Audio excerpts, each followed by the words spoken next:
সন্ধ্যা নামছিল। সরজুর তীরে হওয়া আরতির প্রতিধ্বনি দূর পর্যন্ত শোনা যাচ্ছিল। কিন্তু তার চেয়েও বেশি শোরগোল এবং জাঁকজমক ছিল নবনির্মিত শ্রীরাম জন্মভূমি মন্দির চত্বরে। হাজার হাজার প্রদীপের আলোয় মন্দিরের শিখর সোনার মতো জ্বলজ্বল করছিল। বাতাসে চন্দন, কর্পূর আর গোলাপের মিশ্রিত সুগন্ধ ভেসে বেড়াচ্ছিল। মন্দিরের পশ্চিম দ্বারের কাছে, যেখানে ভক্তদের ভিড় নিজেদের জুতো চুটি খুলে লাইনে দাঁড়াচ্ছিল, সেখানে এক ব্যক্তি মাথা নিচু করে দাঁড়িয়েছিল। তার নাম ছিল কেশব। কেশবের বয়স বড়জোর ৩৫ বছর হবে, কিন্তু তার মুখে সময়ের আগেই বুলিরেখা পড়ে গিয়েছিল। গায়ে ছিল একটা পুরনো ঘষামাজা খদ্দরের কুর্তা আর ধুতি। তার হাতে ছিল একটা বড় কাপড়, যা দিয়ে সে অনবরত সেই সিঁড়িগুলো মুছছিল, যে পথ দিয়ে ভক্তরা প্রভুর দর্শনে যাচ্ছিলেন। সে মন্দির ট্রাস্টের কর্মচারী ছিল না, ছিল স্রেফ এক অঘোষিত সেবক, যে সকাল থেকে সন্ধ্যা পর্যন্ত মন্দির প্রাঙ্গণ পরিষ্কার করত, বৃদ্ধদের সাহায্য করত, আর বিনিময়ে যে প্রসাদ পেত তা দিয়েই পেট ভরে নিত। তার চোখে একটা অদ্ভুত শূন্যতা ছিল, যেন কোনো গভীর সমুদ্র শান্ত হয়ে গেছে। সে কারো সঙ্গে কথা বলত না, শুধু নিজের কাজে মগ্ন থাকত।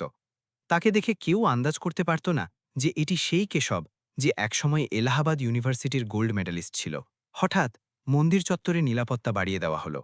ওয়াকিটকিতে আওয়াজ প্রতিধ্বনিত হতে লাগল, ভিআইপি মুভমেন্ট আছে, গেট নম্বর ৩ ক্লিয়ার করো, ডিএম ম্যাডাম আসছেন, রিপিট, ডিএম ম্যাডাম আসছেন। পুলিশ কর্মীরা লাঠি ঠুকতে ঠুকতে ভিড়কে কিনারে সরাতে শুরু করল। কেশব, যে সিঁড়ির মাঝখানে মোছা দিচ্ছিল, সে হকচকিয়ে গেল। এক হাবিলদার তাকে ধাক্কা দিয়ে বলল, এই ভাই, এসব সরাও, সাহেবরা আসছেন, সাইডে যাও। কেশব মাথা নিচু করল, জি সরকার, আর নিজের ময়লা কাপড়টা গুটিয়ে এক বিশাল খাম্বার আড়ালে লুকানোর চেষ্টা করতে লাগল। তার ভিড় বা বড় কর্মকর্তাদের ভয় ছিল না, কিন্তু তাকে নিজের পরিচয় লুকাতে হতো। সে দুনিয়ার চোখে নিখোঁজ ছিল, এবং সে চেয়েছিল তেমনই থাকতে। কালো রঙের চকচকে ইনোভা গাড়ি সরাসরি মন্দিরের ভিআইপি গেটে এসে থামল। সাইরেন বন্ধ হল, আর আরদালি দৌড়ে গিয়ে দরজা খুলল। গাড়ি থেকে এক মহিলা নামলেন। ইস্ত্রি করা সুতি শাড়ি, পরিপাটি করে বাঁধা চুল, চোখে চশমা, আর মুখে ক্ষমতার সেই তেজ যা যে কাউকে থমকে যেতে বাধ্য করে। ইনি অযোধ্যার নতুন ডিএম বা জেলাশাসক শালিনী মিশ্র। শালিনীর মুখে এক কঠোর গাম্ভীর্য ছিল।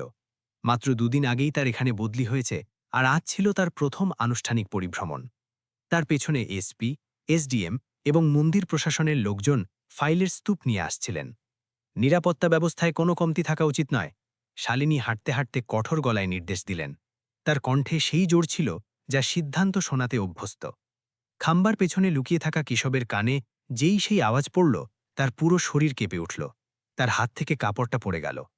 এই আওয়াজ, এই আওয়াজ তো সে হাজারো শোরগোলের মধ্যেও পাতালের গভীর থেকেও চিনতে পারে। ৫ বছর, পুরো ৫ বছর হয়ে গেছে।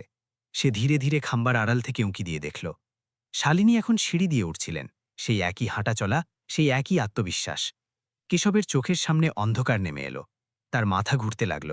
সে তৎক্ষণাৎ নিজের গামছা দিয়ে মুখটা কষে ঢেকে নিল, আর দেয়ালের দিকে মুখ করে দাঁড়িয়ে পড়ল। তার বুক এত জোরে ধড়ফড় করছিল, যেন মনে হচ্ছে তার হৃৎস্পন্দন বাইরে দাঁড়িয়ে থাকা সিপাহীও শুনতে পাবে।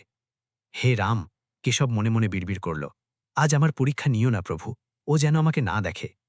শালিনী সিঁড়ি দিয়ে উঠছিলেন। তার নজর ছিল নিরাপত্তা ব্যবস্থা আর খোদাই করা নকশার ওপর। কিন্তু যেই সে খাম্বার পাশ দিয়ে গেল, তার কিছু একটা অদ্ভুত অনুভূত হল। এক চেনা গন্ধ, ঘাম আর মাটির সেই গন্ধ যা একসময় তার বাড়ির আঙিনায় মৌ মৌ করত। সে হঠাৎ থেমে গেল। তার পেছনে চলা পুরো দলটিও থমকে দাঁড়াল। কি হয়েছে ম্যাম? এসপি জিজ্ঞেস করলেন। শালিনী কোনো জবাব দিলেন না। তার নজর সেই কোণে দেয়ালের দিকে মুখ করে দাঁড়িয়ে থাকা সাফাই কর্মীর উপর আটকে গেল। লোকটা কাঁপছিল। শালিনীর যুক্তি বলছিল এটা মনের ভুল, কিন্তু তার মন এক অজানা অস্থিরতায় ভরে উঠল। তুমি? শালিনী সেই লোকটির পিঠের দিকে ইশারা করে বললেন, এদিকে তাকাও। কেশব শুনতে পেল, কিন্তু নড়ল না। সে জানত যে যদি সে ঘোরে, তবে ৫ বছরের সেই মিথ্যা, সেই ত্যাগ, সব এক মুহূর্তে ধুলোয় মিশে যাবে। শুনতে পাচ্ছ না? এক সিপাহী এগিয়ে এসে কেশবের কাঁধে হাত রাখল, আর তাকে জোর করে ঘুরিয়ে দিল। কেশবের মুখ গামছা দিয়ে ঢাকা ছিল, শুধু তার চোখগুলো দেখা যাচ্ছিল। সেই চোখ দেখে শালিনী পাথরের মতো জমে গেলেন। সে এক পায়ে এগিয়ে গেল। তার কঠোর প্রশাসনিক ভাবমূর্তি ভেঙে পড়তে লাগল। মুখ দেখাও। শালিনীর গলায় এখন আর আদেশ নয়, বরং এক কম্পন ছিল। ছেড়ে দিন, গরিব মানুষ আমি, ছোঁয়া লেগে যাবে সাহেব। কিন্তু শালিনী তার কথা শুনলেন না। সে দ্রুত এগিয়ে গিয়ে নিজের হাতে কেশবের মুখ থেকে গামছাটা সরিয়ে দিলেন। সময় যেন থমকে গেল। অযোধ্যার সেই বিশাল মন্দিরের শোরগোল, ঘণ্টার আওয়াজ, মন্ত্রোচ্চারণ সবকিছু ফিকে হয়ে গেল। সামনে কেশব দাঁড়িয়েছিল। দাড়ি বেড়ে গেছে, গাল ভেঙে গেছে, চোখের নিচে গভীর কালি, চুলে পাক ধরেছে। কিন্তু এটি কেশবই ছিল, তার স্বামী, যাকে দুনিয়া মৃত বলে ধরে নিয়েছিল। কেশব। শালিনীর ঠোঁট নড়ল, কিন্তু আওয়াজ গলায় আটকে গেল। আশেপাশে দাঁড়িয়ে থাকা কর্মকর্তারা স্তম্ভিত হয়ে গেলেন। ডিএম সাহিবা এক সাফাই কর্মীকে তার নামে ডাকছেন? কেশব নজর নিচু করে নিল। এবার লুকানোর আর কোনো জায়গা ছিল না। রামের দরবারে সত্য নগ্ন হয়ে দাঁড়িয়েছিল। তুমি বেঁচে আছো? শালিনীর চোখ দিয়ে অশ্রুর বন্যা বয়ে গেল। তার সমস্ত দাপট, সমস্ত শৃঙ্খলা ভেঙে চুরমার হয়ে গেল। সে এগিয়ে গিয়ে কেশবের কাঁধ ধরে ঝাঁকিয়ে দিল। জবাব দাও কেশব, পুরো দুনিয়া বলল তুমি মারা গেছ। পুলিশ ফাইল বন্ধ করে দিল। আমি তোমার শ্রাদ্ধ করেছি, আর তুমি এখানে এই অবস্থায়? কেশব চুপ থাকল। সে কীই বা বলতো? বলছো না কেন? শালিনী চিৎকার করে উঠলেন। তার কণ্ঠস্বর প্রতিধ্বনিত হল। কেন করলে এই নাটক? কেন আমাকে ছেড়ে গেলে? আমি এখানে এক একটা দিন মোড়ে মোড়ে বেঁচে আছি এই আশায় যে হয়তো হয়তো তুমি কোথাও আছো, আর তুমি আমার সামনে দাঁড়িয়ে আছো একজন ভিখারি হয়ে। কেশব ধীরে ধীরে শালিনীর হাত দুটো নিজের কাঁধ থেকে সরিয়ে দিল। সে নিজের নজর ওপরে তুলল, আর প্রথমবারের মতো শালিনীর চোখের দিকে তাকালো। সেই চোখে এখনও সেই ভালোবাসা ছিল, কিন্তু এখন তাতে কেশবের জন্য এক গভীর বেদনাও ছিল। শালিনী। কেশবের আসল কণ্ঠস্বর বেরিয়ে এলো, শান্ত আর স্থির। সেই কেশব মারা গেছে। তোমার সামনে যে দাঁড়িয়ে আছে, সে শুধু একজন সেবক। ভুলে যাও যে তুমি কিছু দেখেছ। ভুলে যাব? শালিনী তিক্ত হাসিতে ফেটে পড়লেন। কিভাবে ভুলে যাব? তুমি আমার স্বামী। 7 পা খুঁড়েছিলাম আমরা, আর তুমি বলছো ভুলে যেতে? আমার কারণ চাই কেশব। আজ ভগবান রামের সামনে কসম খেয়ে বলো, তুমি কেন এমন করলে? কি অভাব ছিল আমার ভালোবাসায়? আমরা সুখে ছিলাম না? তবে কেন পালালে? কারণ, যদি আমি না পালাতাম শালিনী, তবে তুমি আজ ডিএম হতে না। তুমি জেলে থাকতে, অথবা হয়তো বেঁচেও থাকতে না। শালিনীর পায়ের তলা থেকে মাটি সরে গেল। কি আজে বাজে বকছ? কেশব আশেপাশে দাঁড়িয়ে থাকা পুলিশ আর কর্মকর্তাদের দিকে তাকালো। ওদের সবাইকে যেতে বলো, কেশব বলল। শালিনী এক মুহূর্তের জন্য কেশবের দিকে তাকালেন, তারপর এসপির দিকে ঘুরলেন। সবাই বাইরে যান, এখন আমার একান্তে কথা বলা প্রয়োজন। কিন্তু ma'am, protocol. Get out. Shalini প্রায় গর্জে উঠলেন। মন্দিরের সেই অংশ ফাঁকা করে দেওয়া হলো। সেখানে এখন শুধু ভগবান রামের মূর্ত, শালিনী আর কেশব। এখন বলো, শালিনী বললেন, কোন জেল, কোন মৃত্যু? কেশব মন্দিরের খাম্বার ওপর ভর দিয়ে বসে পড়ল, যেন তার পায়ে আর দাঁড়িয়ে থাকার শক্তি নেই। তোমার মনে আছে শালিনী, যখন তুমি আইএএসের প্রস্তুতি নিচ্ছিলে, তখন আমার ব্যবসায় অনেক বড় লোকসান হয়েছিল। আমি তোমাকে বলেছিলাম বাজার খুব খারাপ। হ্যাঁ, শালিনী মনে করার চেষ্টা করলেন। সেটা মিথ্যে ছিল, কেশব বলল। বাজার খারাপ ছিল না। আমার পার্টনার আমার জাল সই করে ব্যাংক থেকে কোটি কোটি টাকা লোন নিয়ে পালিয়ে গিয়েছিল। ব্যাংক কর্তৃপক্ষ আর কিছু প্রাইভেট গুন্ডা সবাই আমার পেছনে পড়েছিল। রিকভারি এজেন্টরা প্রতিদিন আমাকে হুমকি দিচ্ছিল। শালিনী নিজের মুখ হাত দিয়ে ঢেকে নিলেন। তিনি এর বিন্দুমাত্র আঁচ পাননি। আমি সামাল দিচ্ছিলাম শালিনী, কেশবের গলা বুঝে আসছিল। আমি সবকিছু বিক্রি করে ঋণ শোধ করার চেষ্টা করছিলাম। কিন্তু তারপর সেই দিন সেই গুন্ডারা বাড়িতে এলো। তুমি কোচিংয়ে ছিলে। তারা বলল যদি আমি ২৪ ঘন্টার মধ্যে ২ কোটি টাকা না দিই, তবে তারা তোমাকে তুলে নিয়ে যাবে। তারা তোমার কোচিংয়ের বাইরের ছবি আমাকে হোয়াটসঅ্যাপ করেছিল। কেশবের হাত মুষ্টিবদ্ধ হয়ে গেল। আমি ভেঙে পড়েছিলাম শালিনী। আমার কাছে টাকা ছিল না। আমার বাড়ি, আমার দোকান সব বন্ধক ছিল। আমার কাছে শুধু একটাই রাস্তা ছিল, আমার জীবন বীমা, লাইফ ইন্স্যুরেন্স। শালিনীর চোখে আতঙ্ক খেলে গেল। সে বুঝতে পারছিল কেশব কি বলতে চাইছে। আমার লাইফ ইন্স্যুরেন্স পলিসি ৫ কোটি টাকার ছিল, কেশব ম্লান হেসে বলল। যদি আমি মারা যেতাম, তবে সেই সব টাকা তুমি পেতে। তাতে সব ঋণও শোধ হয়ে যেত, আর তোমার সামনের পড়াশোনা, তোমার ভবিষ্যৎও সুরক্ষিত হতো। তাই তুমি... কেশব মাথা নাড়ল। হ্যাঁ, আমি আমার গাড়ি দুর্ঘটনার নাটক সাজিয়েছিলাম। আমি আমার গাড়ি খাদে ফেলে দিয়েছিলাম, কিন্তু নিজে লাফিয়ে পড়েছিলাম। নিজের পরিচয় মুছে ফেলার জন্য আমি আমার মুখ বিকৃত করেছিলাম, নিজের জামাকাপড় পুড়িয়েছিলাম, আর শহর ছেড়ে দিয়েছিলাম। দুনিয়ার জন্য কেশব মরে গিয়েছিল। তুমি ক্লেমের টাকা পেলে, পাওনাদারেরা শান্ত হল, আর তুমি তোমার গন্তব্যের দিকে এগিয়ে গেলে। শালিনী ফুপিয়ে কাঁদতে শুরু করলেন। সে মাটিতেই বসে পড়ল। তুমি এত বড় সিদ্ধান্ত একা নিয়ে নিলে? আমাকে একবার জিজ্ঞেসও করলে না? তোমার মনে হলো আমার টাকা দরকার ছিল? আমার তো তোমাকে দরকার ছিল কেশব। যদি আমি থাকতাম শালিনী, তবে আমরা দুজনেই বরবাদ হয়ে যেতাম। কেশব তার চোখের দিকে তাকিয়ে বলল, তোমার বাবার স্বপ্ন ছিল তোমাকে অফিসার হিসেবে দেখা। যদি তুমি সেই গুন্ডাদের চক্করে ফেসে যেতে, কোর্ট কাছারিতে হেনস্থা হতে, তবে তুমি কখনো এখানে পৌঁছাতে পারতে না। আমার ভালোবাসা স্বার্থপর ছিল না শালিনী। আমার ভালোবাসার মানে ছিল তোমার পাশে থাকা, যদিও তার জন্য আমাকে তোমার সঙ্গ ছাড়তে হয়েছে। আর এই অবস্থা? শালিনী তার ছেঁড়া কাপড় স্পর্শ করে জিজ্ঞেস করলেন। তুমি 5 বছর ধরে এভাবেই বেঁচে আছো, দাঁড়ে দাঁড়ে ঘুরে বেড়াচ্ছ? আমি খুশি, কেশব মন্দিরের শিখরের দিকে তাকিয়ে বলল। যখন জানতে পারলাম তুমি আইএএস হয়েছ, সেদিন আমি এখানে প্রসাদ বিলি করেছিলাম। যখন জানতে পারলাম তোমার পোস্টিং অযোধ্যায় হয়েছে, তখন মনে হলো আমার রাম আমার কথা শুনেছেন। আমি শুধু তোমাকে একবার দেখতে চেয়েছিলাম। এখন দেখে নিয়েছি, এবার আমি যেতে পারি। কেশব উঠে দাঁড়ালো। সে নিজের পুরনো চটি জোড়া পরল। দাঁড়াও। শালিনীও উঠে দাঁড়ালেন। সে নিজের চোখের জল মুছলেন। তার মুখে এখন এক অন্যরকম দৃঢ়তা ছিল। কোথায় যাচ্ছ? অনেক দূরে, কেশব বলল। অন্য কোনো শহর, অন্য কোনো মন্দিরে। এখানে থাকলে তুমি দুর্বল হয়ে পড়বে। একজন ডিএমের স্বামী একজন পলাতক হতে পারে না। শালিনী কেশবের হাত শক্ত করে ধরলেন। এতটাই জোর ছিল যে কেশব চাইলেও হাত ছাড়াতে পারল না। ঠিকই বলেছ তুমি, শালিনী বললেন। একজন ডিএমের স্বামী পলাতক হতে পারে না, কিন্তু শালিনীর স্বামী কেশব, আর সে এখানেই থাকবে। শালিনী, তুমি বুঝতে পারছো না। আইন আইন আমি, এই জেলার আইন আমি। শালিনী বললেন, তুমি কোনো অপরাধ করনি, তুমি ত্যাগ করেছ। আর যদি ত্যাগ অপরাধ হয়, তবে তার শাস্তি আমরা দুজনেই ভোগ করব। সে নিজের শাড়ির আঁচল দিয়ে কেশবের ঘামে ভেজা কপাল মুছে দিল। 5 বছর আগে তুমি আমাকে বাঁচানোর জন্য নিজের পরিচয় মুছে ফেলেছিলে। আজ আমি তোমাকে তোমার পরিচয় ফিরিয়ে দেব। আমরা লড়ব, ব্যাংকের সাথে, আইনের সাথে, সমাজের সাথে, সবার সাথে। কিন্তু এখন আমি তোমাকে দ্বিতীয়বার আর হারাতে দেব না।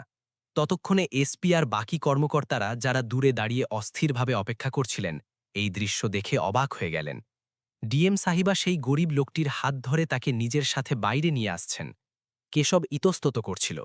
শালিনী, লোক কি বলবে? তোমার কেরিয়ার? শালিনী হেসে তার দিকে তাকালেন। যে কেরিয়ার আমাকে আপনজনদের থেকে দূরে সরিয়ে দেয়, তা আমার কোনো কাজের নয়। চলো বাড়ি চলি। শালিনী কেশবের হাত ছাড়লেন না। সে তাকে নিয়ে ভিআইপি গেটের দিকে এগিয়ে গেলেন। অস্তগামী সূর্যের কিরণ রাম মন্দিরের শিখরে ধাক্কা খেয়ে সেই দুজনের ওপর পড়ছিল। এই মিলন দুই শরীরের ছিল না, ছিল দুই আত্মার। যেখানে একজন ত্যাগ করেছিলেন আর অন্যজন সেই ত্যাগের মর্যাদা রেখেছিলেন। কিন্তু যেই তারা গাড়ির কাছে পৌঁছালেন, ভিড়ের মধ্য থেকে এক লোক তাদের দিকে ঘাড় ঘুরিয়ে দেখল। সে নিজের ফোন বের করল, একটা ছবি তুলল, আর কাউকে ফোন করল। Hello boss. "আহ, ওকে, ওকে পাওয়া গেছে। হ্যাঁ, কেশব বেঁচে আছে। আর মজার কথা হলো সে নতুন ডিএম এর সাথে আছে।" ওপাশ থেকে আওয়াজ এলো, বেঁচে আছে? তাহলে আমাদের কাজ এখনো খতম হয়নি। এবার ওকে এমন মৃত্যু দেব যে কোনো ইন্স্যুরেন্স কোম্পানিও বাঁচাতে পারবে না। কেশব তখনও বেখবর ছিল যে তার অতীত এখনও তার পিছু ছাড়ছে না। সে শালিনীর সাথে গাড়িতে বসল, এক নতুন আশার সাথে। কিন্তু তুফান এখনও থামেনি, শুধু কিছুক্ষণের জন্য শান্ত হয়েছিল। ডিএমের সরকারি গাড়ি সাইরেন বাজিয়ে অযোধ্যার ভিড়ভাট্টা রাস্তা দিয়ে যাচ্ছিল। কিন্তু গাড়ির ভেতরে এক গভীর নিস্তব্ধতা ছিল। বাইরে দুনিয়া শোরগোল করছিল, কিন্তু ভেতরে দুটি জীবন তাদের 5 বছরের মৌনতা ভাঙার চেষ্টা করছিল। কেশব পেছনের সিটের এক কোণে জড়সড় হয়ে বসেছিল। এসি গাড়ির ঠান্ডা তার গায়ে বিঁধছিল। তার ময়লা কুর্তা সেই সাদা মখমলি সিটে একটা দাগের মতো লাগছিল। সে বারবার নিজের হাতের তালু ঘষছিল, যেন নিজের অস্তিত্বের জন্যই সে লজ্জিত। তার পাশেই শালিনী বসেছিলেন, জেলার ডিএম, শক্ত প্রশাসক। কিন্তু এই মুহূর্তে সে ছিল স্রেফ একজন স্ত্রী, যে তার হারানো সংসার ফিরে পেয়েছে। শালিনীর নজর কেশবের ওপর নিবদ্ধ ছিল। সে দেখল যে কেশবের কবজিতে একটা পুরনো ঘষা মাজা কালো সুতো বাঁধা আছে। এটি সেই সুতো যা শালিনী বিয়ের পর নজর না লাগার জন্য বেঁধে দিয়েছিল। 5 বছরের ঝড়ঝাক্তা, রোদ, বৃষ্টিও সেই সুতো ছিঁড়তে পারেনি। জল খাবে? বোতল এগিয়ে দিয়ে শালিনী জিজ্ঞেস করলেন। কেশব চমকে উঠল, যেন কেউ তাকে গভীর ঘুম থেকে জাগিয়ে দিয়েছে। না, মানে, জি ম্যাডাম। তার মুখ দিয়ে অভ্যাসবশত ম্যাডাম বেরিয়ে এলো। শালিনীর চোখে কষ্ট ফুটে উঠল। ম্যাডাম বলো না কেশব, আমি শালিনী, তোমার শালিনী। কেশব এক ঢোক জল খেল। শালিনী, তুমি খুব বড় ভুল করছো। আমাকে এই গাড়ি থেকে নামিয়ে দাও। যদি কেউ দেখে ফেলে যে ডিএম এর সাথে এক ছিঁড়েখোড়া জামা পরা লোক। দেখতে দাও। শালিনী মাঝপথেই থামিয়ে দিলেন।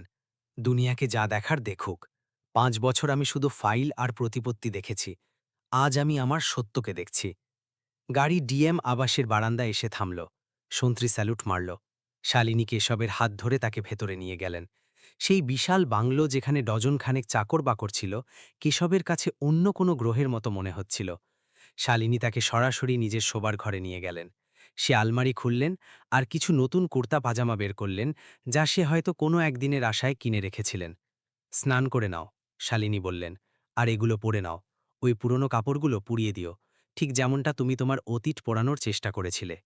কেশব যখন স্নান করে বাইরে এলো, তাকে অন্যরকম লাগছিল। দাড়ি তখনও ছিল, কিন্তু মুখের ধুলোবালি সব পরিষ্কার হয়ে গিয়েছিল। সাদা কুর্তায় তার সৌম্য রূপ আবার ফুটে উঠছিল, সেই একই কেশব যে একসময় শালিনীকে নিজের কবিতা দিয়ে মুগ্ধ করত। রাতের খাবারের টেবিলে নিস্তব্ধতা ছিল, কিন্তু এই নিস্তব্ধতা ছিল শান্তির। তাহলে এখন কি হবে? কেশব রুটির টুকরো ছিঁড়তে ছিঁড়তে জিজ্ঞেস করল। ওরা, সেই গুন্ডারা, তারা আমার পিছু ছাড়বে না শালিনী। তারা জানতে পেরে গেছে যে আমি বেঁচে আছি। শালিনী হাতের গ্রাস থমকে দিলেন। কারা ওরা? আমাকে নাম বলো। বলবন্ত সিং, কেশব নিচু স্বরে বলল। এই শহরের সবচেয়ে বড় ঠিকাদার আর বাহুবলী। তারই টাকা ছিল যা পার্টনার তছনপ করেছিল। তারা আমাকে ছাড়বে না, আর এখন তারা তোমাকেও নিশানা বানাবে। শালিনীর চোখে এক শীতল আগুন জ্বলে উঠল। বলবন্ত সিং, যার অবৈধ বিল্ডিং ভাঙার নোটিশ আমি গতকালই সই করেছি। কেশবের মুখ ফ্যাকাশে হয়ে গেল। কি? শালিনী, তুমি জানো না ও কতটা খাতারনাক? প্লিজ, তুমি এই ঝামেলায় পড়ো না। আমি কাল সকালেই চলে যাব। খাবার খাও কেশব, শালিনী আদেশের স্বরে বললেন। এটা অযোধ্যা, এখানে রাবণের অহংকার চলেনি, তো বলবন্ত সিং কোনো ছাড়। সকাল হতেই শহরে খবর আগুনের মতো ছড়িয়ে পড়ল। অযোধ্যার ডিএমের স্বামী জীবিত পাওয়া গেছে। বিমা কেলেঙ্কারি নাকি বাধ্যবাধকতা? ডিএম সাহিবা প্রশ্নের মুখে। মৃত ব্যক্তি জীবিত, প্রশাসন স্তব্ধ। নিউজ চ্যানেলগুলোতে ব্রেকিং নিউজ চলছিল। সেই জাসুসের পাঠানো ছবি, যাতে শালিনী কেশবের হাত ধরে মন্দির থেকে বেরোচ্ছেন, তা প্রতিটা স্ক্রিনে ফ্ল্যাশ হচ্ছিল। ডিএম অফিসের সামনে মিডিয়ার ভিড় জমে গিয়েছিল। বিরোধী দলের নেতারা শালিনীর পদত্যাগের দাবি জানাচ্ছিলেন। একজন অপরাধীকে আশ্রয় দেওয়া অফিসার চেয়ারে বসেন কিভাবে? এই প্রশ্ন সবার মুখে ছিল। শালিনী নিজের কেবিনে বসেছিলেন। তার সামনে ফাইলের স্তূপ নয়, বরং তার নিজের পদত্যাগপত্র রাখা ছিল। সে জানত যে কেশবের জীবিত হওয়ার মানে হল আইনি জালিয়াতির মামলা। যদিও কেশব এসব তার প্রাণ বাঁচানোর জন্যই করেছিল, কিন্তু আইন আবেগ দিয়ে চলে না, প্রমাণ দিয়ে। তখনই তার ফোন বেজে উঠল। স্ক্রিনে নাম ছিল অজ্ঞাত নম্বর। শালিনী ফোন ধরলেন। রাম রাম ডিএম সাহিবা। ওপাশ থেকে এক ভারী আর ব্যঙ্গাত্মক কণ্ঠস্বর এলো। বলবন্ত সিং, শালিনী চিনে ফেললেন। চিনে ফেলেছেন? খুব বুদ্ধিদীপ্ত মাথা। যাই হোক, সুসংবাদের জন্য অভিনন্দন, স্বামীকে পাওয়া গেছে। কিন্তু আফসোস, এখন আপনাকে আপনার চেয়ার হারাতে হবে। আর ওই বেচারা, ও তো আগেও মরা ছিল, এখন জেলেও পচবে। তুমি কি চাও? শালিনী নির্লিপ্ত গলায় জিজ্ঞেস করলেন। রফা, বলবন্ত হাসল। আমার বিল্ডিং ভাঙার অর্ডার আটকে দিন, আর যে টেন্ডারটা আমার নামে আটকে আছে ওটা পাশ করিয়ে দিন। আমি মিডিয়াকে শান্ত করে দেব, আর আপনার স্বামীর বিরুদ্ধে কেউ সাক্ষ্য দেবে না। না হলে পুলিশ তো আসবেই, সাথে আমার লোকও আসবে। তখন হয়তো কেশবজিকে আর দ্বিতীয়বার খুঁজে পাবেন না। শালিনী ফোনটা শক্ত করে ধরলেন। শোনো বলবন্ত, সে শান্ত স্বরে বললেন, 5 বছর আগে তুমি এক নিরুপায়ের স্বামীকে ভয় দেখিয়েছিলে। আজ তোমার পাল্লা পড়েছে এক স্ত্রীর সাথে, যে কাকতালীয়ভাবে এই জেলার ম্যাজিস্ট্রেটও বটে। আজ বিকেল 4টে সরজু ঘাটে এসো, প্রেস কনফারেন্স আছে, সেখানেই তোমার জবাব পাবে। সে ফোন কেটে দিলেন। কেশব বাড়িতে টিভি দেখছিল। প্রতিটা চ্যানেলে শালিনীর বদনাম হচ্ছিল। তার অতীত, কেশবের জালিয়াতি, সবকিছু তুলে ধরা হচ্ছিল। কেশব আর থাকতে পারল না। সে একটা কাগজে কিছু লিখল আর বাড়ি থেকে বেরোতে চাইল। কোথায় যাচ্ছেন সাহেব? নিরাপত্তাকর্মী বাধা দিল। সরো। কেশবের গলায় এক পুরনো তেজ ছিল। আমাকে যেতেই হবে, আমার কারণে ওর সবকিছু শেষ হয়ে যাচ্ছে। ঠিক তখনই শালিনীর গাড়ি ভেতরে ঢুকল। সে অফিস থেকে জলদি ফিরে এসেছিলেন। আবার সেই ভীরুতা? শালিনী গাড়ি থেকে নেমেই বললেন, পালাচ্ছ কেন? আমি ভীরু নই শালিনী, কেশব চিৎকার করে উঠল। প্রথমবারের মতো তার গলা চড়ল। আমি তোমার সম্মান বাঁচাতে চাই। যদি আমি গিয়ে পুলিশের কাছে সারেন্ডার করি আর বলি এতে তোমার কোনো হাত নেই, তবে তুমি বেঁচে যাবে। আর আমি কি করব? শালিনী তার চোখের দিকে তাকিয়ে বললেন, ওই চেয়ারে বসব, যেটা আমার স্বামীর বলি চায়। কেশব, মনে আছে যখন আমরা 7 পাক নিচ্ছিলাম, তখন পণ্ডিতজি কি বলেছিলেন? সুখে দুঃখে পাশে থাকব। যখন তুমি আমার জন্য নিজের পরিচয় মুছে দিলে, তবে কি আমি তোমার জন্য একটা চাকরি ছাড়তে পারি না? কেশব ফুপিয়ে উঠল। কিন্তু সমাজ, আইন, সমাজের সত্য দরকার। শালিনী তার হাত ধরলেন। চলো আজ বিকেলে আমরা দুজনে মিলে দুনিয়ার মুখোমুখি হব। রামজির নগরীতে মিথ্যের কোনো জায়গা নেই। সরজুর তীর আজ কোনো রণক্ষেত্রের চেয়ে কম মনে হচ্ছিল না। শত শত ক্যামেরা, সাংবাদিক, সাধারণ মানুষ আর পুলিশের কড়া নিরাপত্তা। বলবন্ত সিং তার সাঙ্গপাঙ্গদের নিয়ে ভিড়ের মধ্যে দাঁড়িয়ে হাসছিল। তার বিশ্বাস ছিল যে আজ ডিএম সাহিবা হাঁটু গেড়ে দেবেন আর নিজের স্বামীকে বাঁচানোর জন্য তার অবৈধ কাজ করে দেবেন। মঞ্চে শালিনী মিশ্র আর কেশব একসাথে উঠলেন। শালিনী তার ডিএমের উর্দি নয়, বরং একটা সাধারণ সুতি শাড়ি পরেছিলেন। কেশব সেই সাদা কুর্তা পরেছিল। মাইকে আসতেই সব শোরগোল থেমে গেল। শালিনী সবার সামনে কেশবের হাত ধরলেন। সে ভিড়ের দিকে তাকালেন। সেই ভিড় যারা গতকাল পর্যন্ত তাকে দুর্গা মানত আর আজ তাকে অপরাধী ভাবছে। আমি জানি আপনারা সবাই কি ভাবছেন, শালিনী বলতে শুরু করলেন। তার কণ্ঠস্বর সরজুর প্রবাহর মতো স্পষ্ট ছিল। আপনারা ভাবছেন যে আপনাদের ডিএম আপনাদের ধোঁকা দিয়েছেন, একটা বীমা কেলেঙ্কারি করেছেন, একজন অপরাধীকে লুকিয়ে রেখেছেন। ভিড়ের মধ্যে ফিসফিস শুরু হলো। এটি কেশব। শালিনী কেশবের দিকে ইশারা করলেন। আমার স্বামী। হ্যাঁ, দুনিয়ার কাছে ইনি 5 বছর আগে মারা গিয়েছিলেন, কিন্তু সত্য এটা নয় যে ইনি টাকার জন্য মৃত্যুর নাটক করেছিলেন। শালিনী দীর্ঘশ্বাস ফেললেন এবং তারপর ভিড়ের মধ্যে দাঁড়িয়ে থাকা বলবন্ত সিংয়ের দিকে আঙুল তুললেন। সত্য এটা যে অযোধ্যার কিছু নেকড়ে এর নিরুপায় অবস্থার সুযোগ নিয়েছিল। 5 বছর আগে যখন আমি স্রেফ একজন ছাত্রী ছিলাম, এই লোকগুলো আমার স্বামীকে হুমকি দিয়েছিল যে টাকা না পেলে তারা আমাকে অপহরণ করবে। আমার সম্মান, আমার প্রাণ বিপদে ছিল। ভিড় এখন শান্ত হয়ে শুনছিল। বলবন্ত সিংয়ের মুখ থেকে হাসি উধাও হতে লাগল। একজন স্বামীর কাছে কি রাস্তা ছিল? শালিনীর কণ্ঠ গর্জে উঠল। তার কাছে এত টাকা ছিল না, তার কাছে শক্তি ছিল না, তার কাছে শুধু একটা জিনিস ছিল, তার নিজের জীবন। সে ভাবল যে সে যদি মারা যায় তবে বীমার টাকা দিয়ে ওই গুন্ডাদের মুখ বন্ধ হবে আর আমি নিরাপদ থাকব। সে আত্মহত্যার নাটক করল। সে নিজের পরিচয় মুছে ফেলল। সে রাম মন্দিরের সিঁড়িতে ভিক্ষা করে খেল শুধু এই জন্য যাতে তার স্ত্রী নিরাপদ থেকে পড়াশোনা শেষ করতে পারে এবং আজ আপনাদের সামনে এসে দাঁড়াতে পারে। শালিনীর গলা বুঝে এলো। জনতা স্তব্ধ ছিল। কেউ ভাবেনি যে এই কেলেঙ্কারির পেছনে এত বড় ত্যাগ লুকিয়ে আছে। আপনারা একে আইনত অপরাধ বলতে পারেন, শালিনী বললেন। হ্যাঁ, এটা মিথ্যে ছিল, কিন্তু এই মিথ্যে এক নারীর সম্মান রক্ষার জন্য বলা হয়েছিল। যদি মা সীতার রক্ষার জন্য জটায়ু নিজের প্রাণ দিতে পারেন, তবে কি একজন স্বামী তার স্ত্রীর স্বপ্নের জন্য নিজের পরিচয় মুছে দিতে পারেন না? পুরো ঘাটে নিস্তব্ধতা নেমে এলো। বাতাসে শুধু সরজুর ঢেউয়ের শব্দ। আমি শালিনী মিশ্র আজ নিজের পদ থেকে ইস্তফা দিচ্ছি। শালিনী একটা খাম টেবিলের ওপর রাখলেন। কারণ আমি এমন এক ব্যবস্থার অংশ হতে পারি না যা নিরুপায় হওয়াকে অপরাধ মনে করে। আর রইল বীমার টাকার কথা। আমি আমার 5 বছরের সমস্ত উপার্জন আর নিজের পৈতৃক সম্পত্তি বিক্রি করে সেই পুরো টাকা সুদসহ সরকারি কোষাগারে জমা দিয়েছি। আমাদের ওপর এখন সরকারের একটা টাকাও বাকি নেই। শালিনী কেশবের হাত ধরলেন। এখন আমি সেফ একজন স্ত্রী। যদি আইন আমার স্বামীকে শাস্তি দেয়, তবে সেই শাস্তি আমরা দুজনেই কাটব। শালিনী চুপ করতেই এক মুহূর্তের নীরবতা ছিল, আর তারপর করতালির শব্দে আকাশ মুখরিত হয়ে উঠল। ডিএম সাহিবা যাবেন না, বলবন্তকে শাস্তি দাও। ভিড়ের মোড় ঘুরে গিয়েছিল। মানুষ আবেগপ্রবণ হয়ে পড়েছিল। যে ত্যাগকে এতক্ষণ কিলিংকারি বলা হচ্ছিল, তা এখন প্রেমের এক বড় দৃষ্টান্ত হয়ে উঠল। বলবন্ত সিং সেখান থেকে পালানোর চেষ্টা করল, কিন্তু ভিড় তাকে ঘিরে ধরল। পুলিশ জনতার চাপে তৎক্ষণাৎ বলবন্তকে গ্রেফতার করল পুরনো চাঁদাবাজির মামলায়, যা এখন কেশবের সাক্ষ্যের মাধ্যমে প্রমাণিত হওয়ার অপেক্ষায় ছিল। 3 মাস পর অযোধ্যার সেই রাম মন্দির। ভোরের মঙ্গল আরতি হচ্ছিল। কেশব আর শালিনী দুজনেই সাধারণ পোশাকে লাইনে দাঁড়িয়েছিলেন। শালিনীর পদত্যাগপত্র সরকার গ্রহণ করেনি। মুখ্যমন্ত্রী এই মামলার বিশেষ তদন্তের আদেশ দিয়েছিলেন, যেখানে প্রমাণিত হয় যে কেশব যা করেছিলেন তা ছিল প্রচণ্ড চাপের মুখে করা। আর যেহেতু টাকা ফেরত দেওয়া হয়েছিল, তাই মানবিকতার খাতিরে তাকে ক্ষমা করা হয়। হ্যাঁ, কিছু সমাজসেবার শাস্তি মিলেছিল, কিন্তু কেশব এখন আর মন্দিরে সাফাই করে না। এখন সে মন্দির ট্রাস্টের পরিচালিত অনাথ আশ্রমের বাচ্চাদের অঙ্ক আর সাহিত্য পড়ায়।